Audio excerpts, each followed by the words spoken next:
अदाकारा तमन्ना भाटिया ने crypto currency के संगीन फ्रॉड में मुलव्वस होने से मुताल्लिक ज़ेरे गर्दिश खबरों पर खामोशी तोड़ दी है और इस हवाले से वजाहत कर दी है। तमन्ना भाटिया ने 2.4 करोड़ भारतीय रुपए के क्रिप्टो करेंसी फ्रॉड में उनके मुलव्वस होने की खबरों की अक्सर तरदीद कर दी है और वाज़ेह कर दिया है कि इस फ्रॉड से उनका कोई ताल्लुक नहीं है। अदाकारा ने कहा है कि वो इस तरह की बेबुनियाद खबरें फैलाने पर कानूनी चाराजोई का इरादा रखती हैं। मीडिया और अवाम दोनों को इस तरह की बेबुनियाद खबरें फैलाने से गुरेज करने पर जोर देते हुए अदाकारा ने बताया कि ये बात मेरे इल्म में आई है कि ऐसे इल्जामात फैलाए जा रहे हैं कि मैं मुबैना तौर पर किसी क्रिप्टो करेंसी की डीलिंग और मामले में मुलव्वस हूँ। उन्होंने कहा कि मीडिया में मौजूद अपने दोस्तों से दरख्वास्त करना चाहती हूँ कि वो ऐसी झूठी, गुमराहकुन और बेबुनियाद खबरें और अफवाहें न फैलाएं। अदाकारा ने बेबुनियाद इल्जामात पर मायूसी का भी इजहार किया।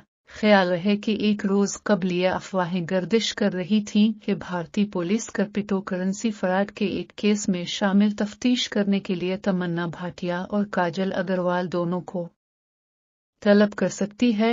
बॉलीवुड की मशहूर अदाकारा तमन्ना भाटिया आखिरी मर्तबा सिकंदर का मुकद्दर में अविनाश तिवारी और जिमी शेरगिल के मद्दे मुकाबिल नजर आई थी और वो जल्द ही एक थ्रिलर फिल्म ओडेला 2 में नजर आएंगी।